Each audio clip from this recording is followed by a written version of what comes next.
executive producer on Great Minds with Dan Harmon, Those Who Can't, and was the executive in charge of production for multiple episodes of Important Things with Dimitri Martin and The Colbert Report, both of which he helped develop. Next to him is Teresa Rebeck, executive producer, writer, and playwright. Teresa is the creator of Smash. Fans in the audience. Her produced feature films include Harriet the Spy, Gossip, and the independent features Sunday on the Rocks and Seducing Charlie Baker, an adaptation of her play The Scene. She's the principal of Mad Woman in the Attic and has been nominated for 2 Primetime Emmys, as well as won a WGA Award and Edgar Allan Poe Award for her work on NYPD Blue. Next to her is Joel Surnow. He's executive producer and co-creator of a little show called 24. He's a 2-time Primetime Emmy Award-winning and multi-Emmy, PGA, and Gemini Award nominee. He executive produced and wrote the miniseries The Kennedys and is the television director with credits such as Hawaii Five-0. Next to him we have Randy Zisk. He's executive producer and showrunner of Bones and Monk. You can see his directing work on Rizzoli and Isles, How to Get Away with Murder, The Mentalist, Scandal, and The Girlfriend's Guide to Divorce.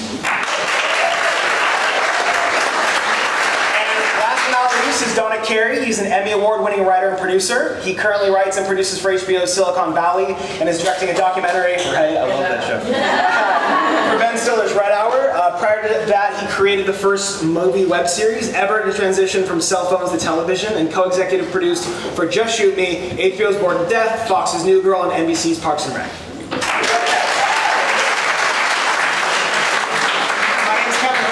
And I have a company called The Machine. I was a showrunner, co-showrunner on 8 episodes, 8 half hours of comedy for Go90 this year, a little digital network. And we'll be kicking it off with asking you guys, did you all start out wanting to be showrunners? How did you get there? Was that even a position when you started? I guess I'll start. My first job was in '83 in television. It was for Stephen Bochco. He had a show called Bay City Blues. It was an offshoot. David Melch, who later did NYPD Blue, was working on it with him and hired me. And I got into the writer's room for the first time, and I just saw that everybody worked for Stephen Bochco. At the end of the day, he was the one who, made the final decisions on everything. And I realized, okay, so that's the way this works. If you want to move up the ladder, that's what it, I don't even think it was called showrunners in the 80s. I think showrunner is a fairly recent term in the last 10 or 15 years. But, it just felt like if you want to kind of have your voice out there, then you better be the executive producer. It's perfect, like setting the tone. Yeah, setting the tone and kind of making the final decisions on what happens. So back then I thought, okay, that's what I want to aspire to do. Can I add to that? Yeah. Okay, my first job in TV was for Gary David Goldberg, and they hired me as a story editor. And I knew so little about, I was like, what do story editors do? And it turns out that, what I learned, this is just in support of this, that, it's like it goes story editor, executive story editor, co-producer, producer, supervising producer, co-EP, then EP. Everybody does the same thing, except for the EP who is the showrunner. And now there are so many EPs, they get added to shows now, so you have to be sure that they know you're the showrunner. And actually there's still, right now, there's even sort of all the other EPs start whispering in the EP's ear and anyway. Seriously, it's to add to what you're saying, Teresa, I think most great shows have one voice, even though they have all these producers and they have, I think we can all probably agree that David Milch is a voice and Bochco is a voice, but most great shows have that one person who a lot of producers work with and for, but that's the person writing either the main character or writing most of the scripts and kind of leading the charge. And builds the team that supports them. Right. But their job is to get the voice. When you go on a show and you're not one of those people that you mentioned, your job is to write exactly, get near perfect pitch to the executive producer. You have to learn to write like they do. Yes, and the other thing you have to learn is to be rewritten, which is something I never learned, or at least you go through it and you think, oh God, I hate this. I'd rather be the showrunner, but because that's basically what you're doing is writing drafts for the showrunner to finally, they call it, they call it run it through his typewriter. That's one of the, the phrases that they use. He's got to run it, or she, in my case. Yeah. It's a pretty interesting thing. The first time you write something, you're like, I know what this is, go make it. And then a million things happen to a script before it's on TV. And there's a million different people weighing in, and then subjective things from props to sets. So if there isn't a showrunner going like, this is how, what color this should be, and the thing, it won't have any kind of unified end result. The other thing I was going to say about showrunning, which is crazy because I've watched a lot of different people take over that show, is you often find a strong voice, somebody who has a great idea, and then suddenly they're put in charge of a $200 million company, and they have to run payroll and run like trucking schedules and food supply, like stuff they may not be good at. They might be funny, but then suddenly they're in charge, and shows can go off the rails quick because of that. So it's about guiding, just keeping the voice honed and focused every step of the way, all the decisions that you're making at the end of the day. So when you guys start with a new show, either one that you created yourselves or one that you brought in to oversee, what's the first step for you when you're starting out? I'd say building the team, synthesizing the essence of what the show is, what the voice is, and who the show is, and then building a team that supports that and gets on board with you, is able to go in the same direction. And for me, for sketch and comedy, once you understand the point of view and the voice of the show, is building a writing team and a production team that all can sort of get on board with that voice. And anybody else have any thoughts on that, on your specific style? There's not one right way to do it. At the end of the day, it's scripts. I mean, for our drama, all that stuff can be gotten. You can get directors, you can get production. It's all script driven. And if you don't have the script to write, you don't have the other people don't need to exist. So it really is. I mean, you hope that everybody along the way is going to elevate it, but if the script doesn't start out strong, there's only so much you can do to get it to a point. And if you have a strong script, there's only so much you can do to drop it. So really, start with a strong script. that's the fire closest to you that you've got to put out. Then obviously you need great production. You need all those people need to be top notch. Yeah. When you talk about the team too, these scripts are highly collaborative. So it's not just getting a good script. It's getting anywhere between 6 and 12 people who kind of get it and can contribute in some way. And maybe they're not all good at stuff. Comedy is a very different thing. I've hired staffs that some people are great at jokes, some are great at story, and you kind of have a team that can do it. And sometimes you hopefully find people who can do a little bit of everything, but it really is assembling that. Yeah, it's very different in drama. Yeah. Yeah. I was going to say, because for us, it's really, getting this group of people in a room and being able to find the path and be able to break the story, but also figure out what the point of view and the satire. And, Do they know that they're you're the joke guy, or do they want to be the writer guy? Yeah, ultimately they know. You hope if they're the joke guy, or gal, I don't know if it's a joke gal, joke person, you hope that they also feel the fire to get good at story. Right. That they're feeling a little like, I better get good at that too. Right. So, But there are guys that know that they're... That's what they do. Yeah, that they're There's going probably a lot of guys that are great in the room, but not on the page, but they're worth it. It depends. Like the staff is too. Is like, Yeah, like I'm doing a sketch. I'm doing a sketch show for Netflix right now, and it's like, you need your core story guys that can drive the narrative, but then you need a few home run hitters that are just crazy joke writers that are going to swing, and miss most of the time, but when they connect, it's going to be something special. So you build the rooms around that. And you orchestrate all that. Well, that's what I was saying. Cherry pick. That's right. I have found, because I started at Letterman, which was mostly joke-driven, and then was at The Simpsons, which is very heavily story-driven, actually, with a lot of jokes piled on it. But I found that it's easier to find, or it's harder to find funny people and then teach them story than it is to find, if you have somebody who's got a story and go like, are we going to make this funny if we don't have anybody who's funny? And then at the Daily Show in Colbert was about finding the balance of joke and people with a little bit of an axe to grind. Right. So it was like, the makeup of the makeup of the room always would change. Of we're leaning a little too heavy toward joke and not enough toward someone that can process an issue and turn it into a comedic essay.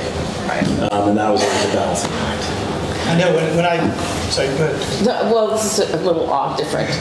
Okay. The other thing that they do around this is they like cast. I don't know if you guys have gone through this. They cast. Sometimes people, the executives have a lot more. I don't know if you ran into this, but they want you to cast your room like you'd cast a play. So like the last show that I did was this kind of like really crazy Bible epic. You know, I thought it would be fun to work on a Bible epic, and they hired me because they needed a high-level female writer. And then they were like casting, and so then in the room, like we'd be like putting story together, and some of the guys would go, and here's, David does this, and Saul does that, and Jonathan does this, and then they'd put up a white card that said girl scene here, and then they'd go, Teresa, you write this, okay?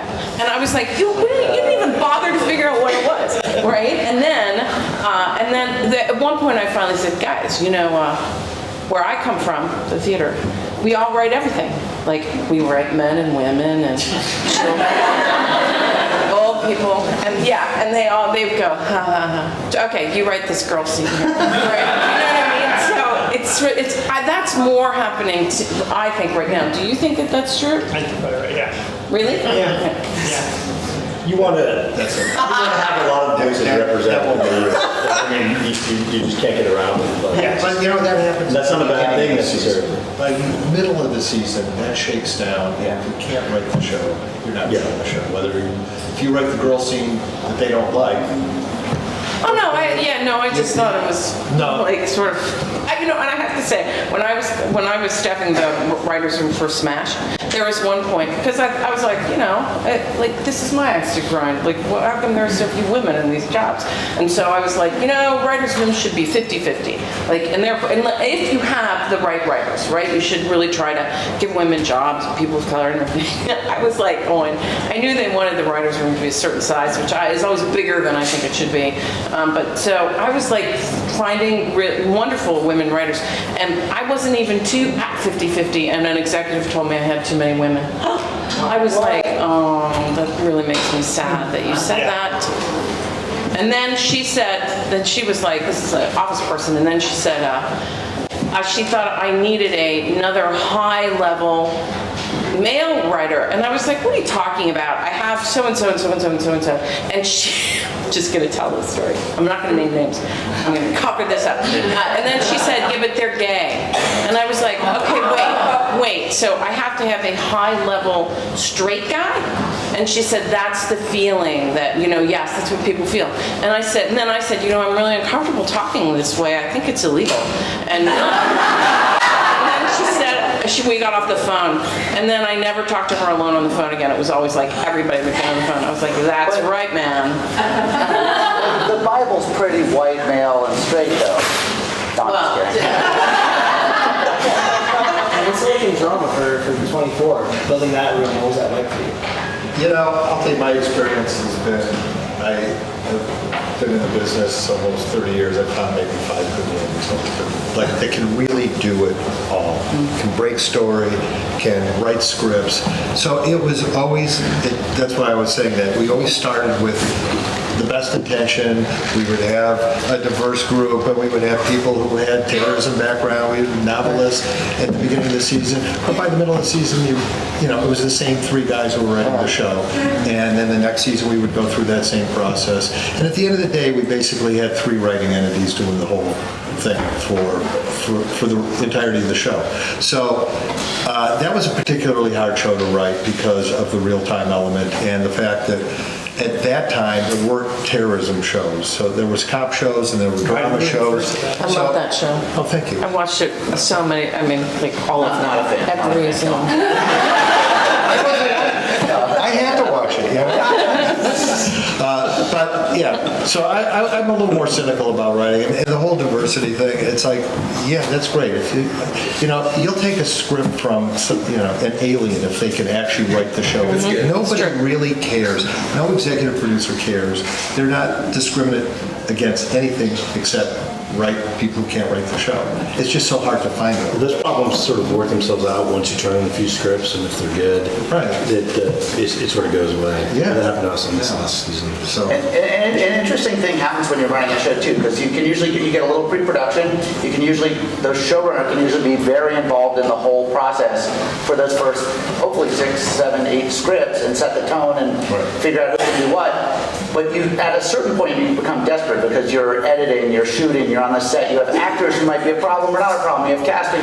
You're doing 40 jobs, and you do need you look to that writer's room to go like, who gets it? Who can help me? And you're just out of desperation, throw And people getting in that the voice, fire. you started keeping your voice in that show, and it's just hard for someone else to come in Right. and get that voice. I know I did the show Monk for 8 years, and Andy Breckman, who wrote the pilot, and Tony Shalhoub were like one. I mean, they just were in such sync. Andy could just so write. funny. He's just so funny, and he just wrote Tony's voice, and right, and, that you know, happens, and if you have the stories, Andy could probably always Right, fed it through always, the script, and run it through the typewriter, but it's sort of required when you're doing so many scripts that, not everyone's going to get that voice that way, and that's the one thing that you have to accomplish, is that your characters sound like they're supposed to sound, Well, most recently now in TV, we're going straight to series orders at certain places because platforms can do that with the advent of streaming and everything.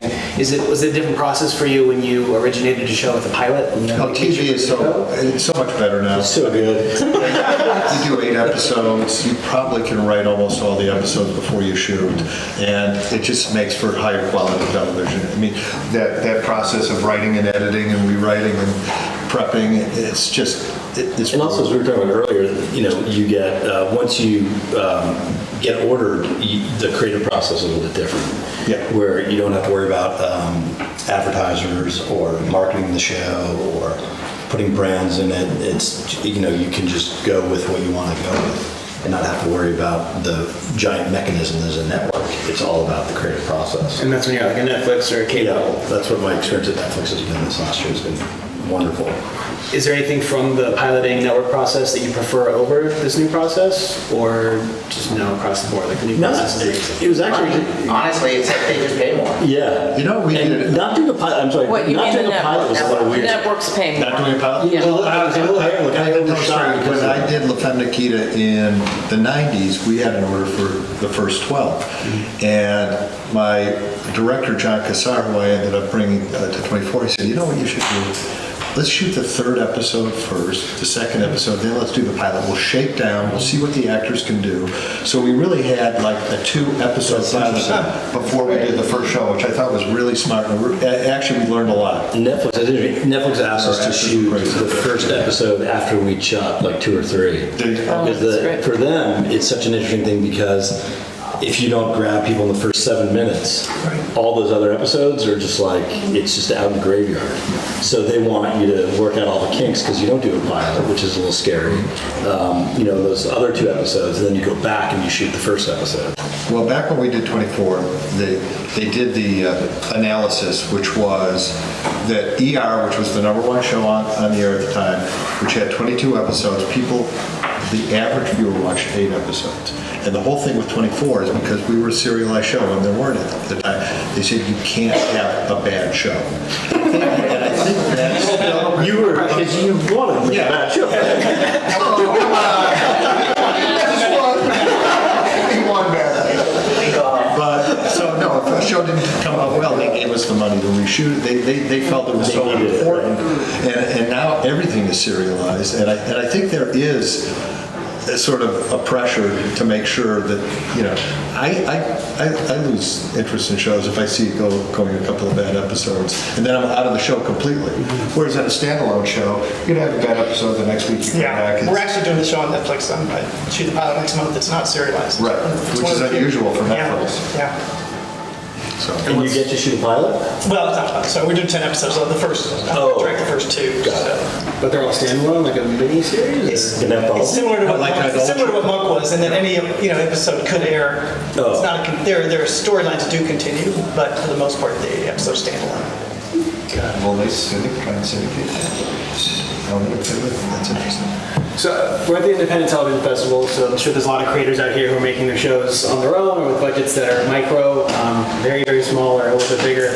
If you were to go and run a show first time now, or any advice to them doing that content creation, what would be your advice besides amazing scripts, start out with that being really solid?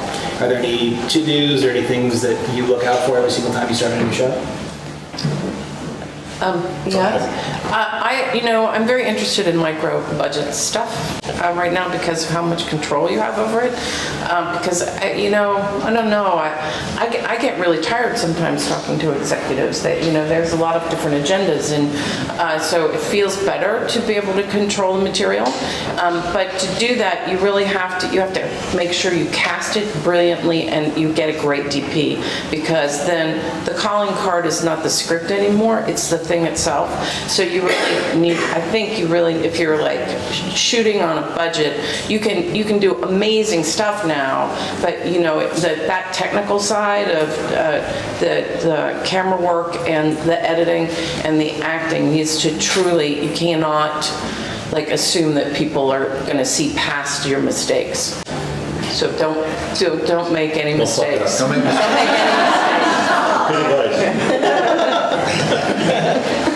And what was your first showrunning experience like? Well, it was weird because at the time, the head writing job at Letterman was basically running the show, but it wasn't called showrunner, it was just the head writer. So it gave this impression that you were just collecting top tens and whatever. But you were in charge of Dave, and I was young and I didn't know what, I didn't know what it was supposed to do. So that was incredibly stressful. You're doing a show every day, and your job was to manage Dave Letterman's mood, which was I don't know how to do that. And it was if you did a bad show, it was what the hell's wrong with us? And if you did a good show, what the hell's wrong with us? Why can't we do that every day? And it was I don't know what's wrong with it. It was. So my first that experience was miserable. Were there any tricks that you learned along the way? Do it know when to say when. If it's not, I was the head writer. I was a writer there for 5 years, which was super fun. I was the head writer for 1 year and was really burning out and going I don't think this job, I don't think I'm going to learn anything else from it. I don't think I add anything more to the show. I think it's okay for me to say, to be done. Yeah, that's hundreds of episodes, 6 years, right? Yeah, by the way. Yeah, That's not 500, 350 Yeah, that's a episodes. crazy amount of episodes. Yeah, and any given day, it's Madonna's pretty mad, she needs jokes too, or whatever, and you're okay, I'll go deal with Madonna. It was chaos. But, really fun, trial by fire, you learn a whole bunch. I immediately went to The Simpsons, which was you're in there going Homer's got the butter, and he's eating the butter, or whatever, and they're dude, there's a new place called Jamba Juice, we're going to figure out how to order that, then we're going to have lunch, we're going to have coffee run. We have 9 months to craft this episode. It's a way different pace. You can run shows like this. And those guys are all Well, now, yeah. they don't leave that show. People started when I was there 20 years ago are still there. Really? Yeah. It's a lot of coffee runs. Dealing with personalities is a big part of the job besides the creation process. How did you personally deal with personalities that might not be meshing, if you're stuck with them and can't fire them? Is there I always wanted to be the Wizard of Oz. I didn't like to, I really had no relationship with Keith or the actors or whatever. I like to be a little mysterious to them and not too familiar, because I think familiarity brings a whole other set of problems. Come on, let's just do it my way, And so I was a little more kind of old school that way. My guys were my writers, and everybody else, I sort of, protected that, but let everybody else sort of do their job. If somebody did something wrong, I would interfere. But apart from that, I was sort of, after the show ended, I called Kiefer and I said, I'm sorry I had to be that way. And, but I loved everything he did. My directors, they all had great relationships with him, but I never did with any of the actors. So that was just my way of dealing with it. Was if I needed to mandate something, I wanted it to come from above, from the mysterious person upstairs, and that was just sort of calculated. And in comedy, is there any, in your experience, is there Well, It's like I mean, a special sauce and something. Well, I mean, at some point, you know, if it's John or Colbert, like it's their show, so you're there. If you, those guys go through a lot of EPs because people forget who ultimately, you know, you have to be okay being 2 steps behind the person in front. And if you're not, it's just going to be a losing battle every time. So it's really, you have to know your lane and stay in it and just try to help as best you can. Yeah, and in your experience on Smash, you had to deal with executive, but with the personalities. Yeah, you know, I had Angelica Houston, you know, and she was amazing, and she's a very collaborative storyteller, and there was just no question that you were gonna have a conversation with Angelica about every episode. And I was at first really nervous about that because you know, Peter's right, there's a danger. Like you have, especially on a network show, there's so many people coming at you with notes and stuff like that I thought, I can't take notes from everybody. But then Angelica turned out to be such a brilliant storyteller that, you know, every time she came in with a question or a thought, it was something that sort of immediately folded itself or made the script stronger. And so that was actually exciting to work with her at that level. And then, so once that door was open to that, you know, as it had to be, then the other actors, you know, wanted the same kind of access. But I didn't feel like anyone on any of those actors abused it, you know. But that's the danger for sure. The tone definitely comes from the top. Somebody sets a tone. And if you let an actor do it, that can be something. Then you have to deal with that as a showrunner. If you can figure out how to set the tone from the beginning and show you know what you're doing. The quick story I tell from Parks and Recreation, because I've been on New Girl, the first 2 seasons of New Girl, which was a very tough show and run very poorly, and we were there till 6 a.m. and actors were spinning out. It was just a disaster. You were just like, what is happening here? No one's in charge. Went to Parks and Rec. It was so pleasant. It was so nice. And basically what it was Mike Shore set the tone. This is going to be a fun show. We're making comedy. This should be fun to do. And Amy Poehler agreed with him and was like, I'll tell the actors to do that too. And this will be great. And it was. And the show was sweet. You really see it. I think you do see it in the show. It was joyous. It can happen quite a bit in a literal sense. And then If it comes from the top and you don't act that way, you look like the odd man out. Right. Yeah. Right. And you look cancerous and toxic in an environment that is joyful and pleasant. Yep. And how do you go about fixing fires that are really big? How do you handle that? On the show that I ran, there was so many fires. I was thrown in the fire. I learned on the fly. It's a lot. How did you guys do it? And you've done it repeatedly. I'm just curious. It's kind of Game of Thrones, right? You form alliances and you do it with love and try to have a good sense of humor and empower the people who are working with you and around you to buy into whatever that system is. Hopefully everybody is serving the same master, which is a good episode. Yeah. You know? And once that is established, and you have the people around here, then the egos get out of it, and it's like either right or wrong. That's really not going to work on our show. And I think most of the people kind of fall in line. It may take a sort of shaking down process to get the egos out. But really, when a show is working well, like Parks or shows you guys have worked on, everyone's pulling in the same direction. And it just takes, how do you put out a fire? It just depends on what that fire is. And Normally you have, like you said, great department heads that are all pushing in the same direction. That's right. So when they come to you with a problem, it's a collaborative problem-solving exercise as opposed to like confrontational, like bang your head against the wall. And how are you choosing your department? Oh, sorry. Me? Yeah. Oh, did I look like I was about to say something? Yeah. Okay, this is, thank you. This is what I did because I had like 7 zillion people who like wanted a piece of that show, and none of them wanted to at that kind of power level. There was chaos. They were all anyway, and so I had troublemakers. I had like backstabbers and troublemakers who I was not allowed to fire. Right? I mean, like it got so bad that I would call people and say, okay, like my agent, and say, okay, this person did blah, blah, blah, blah, blah. So what am I supposed to do? And because he was like, well, give them. He was so fucking useless. And so then what I get over everything. And so I ended up, and this was was really good. I ended up with a list. One day, I was sitting there and I thought, whose problem can I make this? You know, because so many problems would come in, and and I was just like, if I could figure out a way to make this, I had an amazing production designer on the pilot, and problems would erupt, and I'd think, is there any way that this could be Jane's problem? Yeah, you know, and I had this little list, and it was of the people who I knew could solve these problems, you know, and one was the line producer, I had the brilliant line producer, Jim Corey, is a genius, but he was already putting out so many fires and in charge of so much that I was like, if I will make this Jim's problem if that's the last resort, because I didn't want to give him more to do. But and then I was like, I had the brilliant production designer, I had a really good costume designer, I had this crazy, brilliant, wonderful, collaborative choreographer.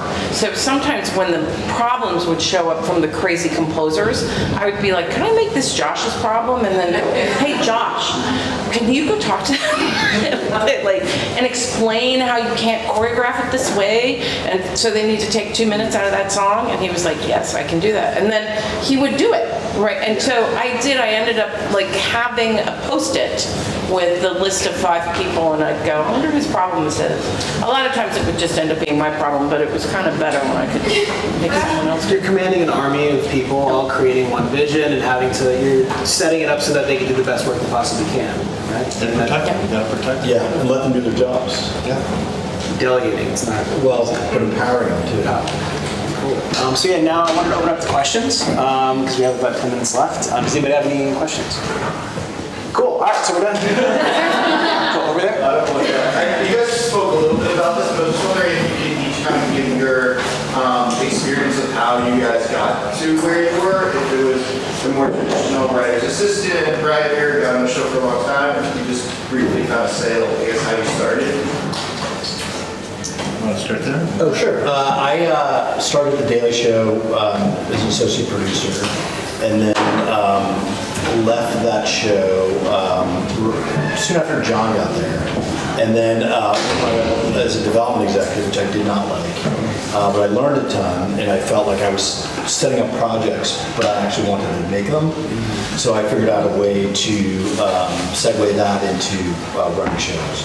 So I was able to get a job running a weird late night comedy show called Tough Crowd with Colin Quinn for a couple of years, and that sort of gave me a lot of experience. Then I went back to running Jon Stewart's company, so I went through the development ranks and realized I wanted to be way more hands-on, and was able to segue into it. I started as a playwright, and I wrote a couple plays that, people, and this was back when they were like, okay, you're funny. It was really interesting because I was like, I would like to write for television because I have no money, and I needed a job. I needed to get a job that paid, which the theater really doesn't, usually. And so my agent said to me, you need to write us. They were like episodes. You have to write episodes of somebody else's show. Spec script. And they said to me, do you want to? And this was back when I'm so aging myself. Cosby was big, and all, and I was going, yeah. Don't write Cosby now. Right. But so they were like, do you want to be an hour-long drama or a comedy? And I said, ooh, hour-long drama for sure, because that actually is my muscle. And they stared at me like I was an idiot. And they were like, no, you're funny. Write a half hour. And so I wrote these half-hour scripts. And then I actually did get a job fairly quickly on a show by David Goldberg. And then I got fired kind of fast too, because I didn't really understand. There were a lot of things I didn't understand, and one of them being that people get fired all the time for no real clear reason. But by then I had a foot in the door, and I kind of moved very quickly over into hour-long drama because it's Bochco. Bochco hired me for some outside episodes, and then the next thing I knew, I was on NYPD Blue. They liked my work, and that was a really great experience for me. Even though I think Milch is kind of, he's challenging, man. But I learned so much, and it was really great to be working for those two guys, who were at the. I actually thought that It was amazing. Amazing to work for them. And, Milch was kind of crazy, so much passion and juice and talent, and Bochco ran such a tight ship.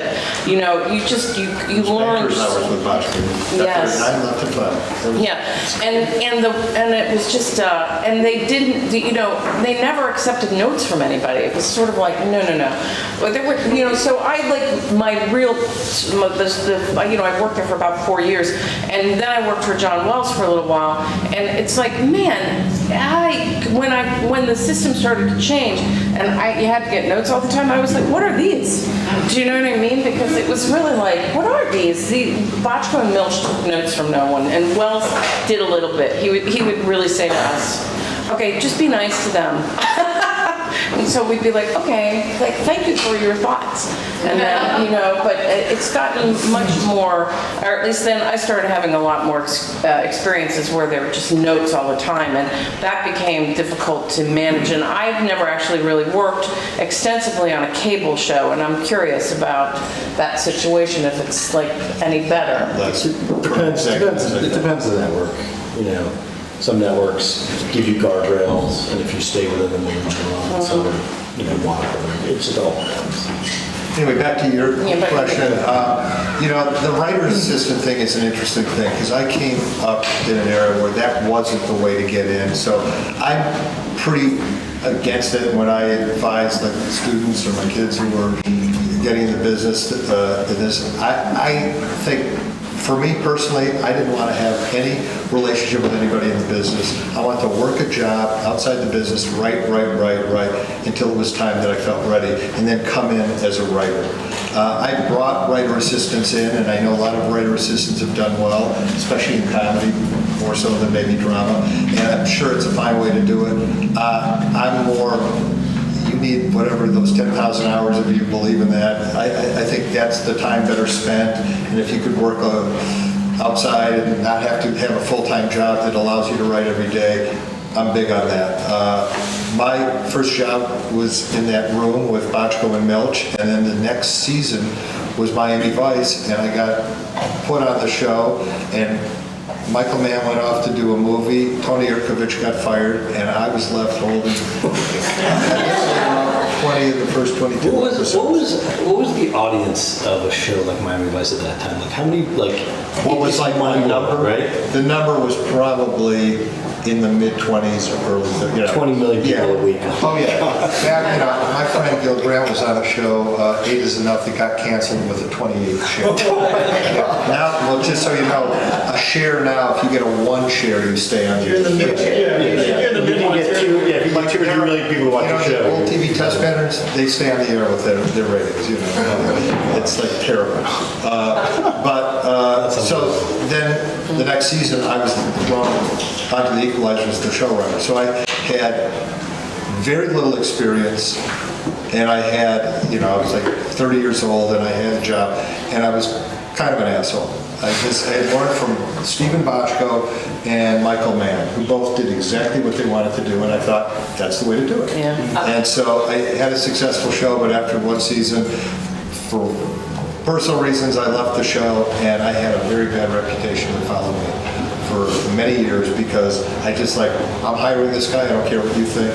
You talk about don't want the notes. If you do challenge him, sometimes you pay the price too.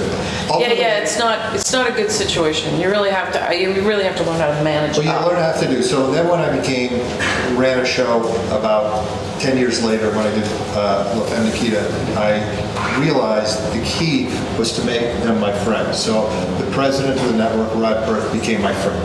And when I had problems, I could talk to him as a friend. And again, that same relationship I had with actors not wanting to be too familiar, I sort of used that the other way. I'm going to become friends with these people so I can tell them I'm going to do the show my way and don't be upset with me. So my path was weird. I started early show running, and then I had to kind of go back and be a mid-level player for a bunch of years, and then I got the show again, but I was ready in my 40s. It takes a lot of maturity to really have that job down right, I found. I think what's great about our business is that we all come at it from such different ways, and everyone's story is different. That's what's deciding about what we do. I'm more a director, so I came about it. After film school, I got a job basically getting bagels for the guy that used to get bagels for our boss.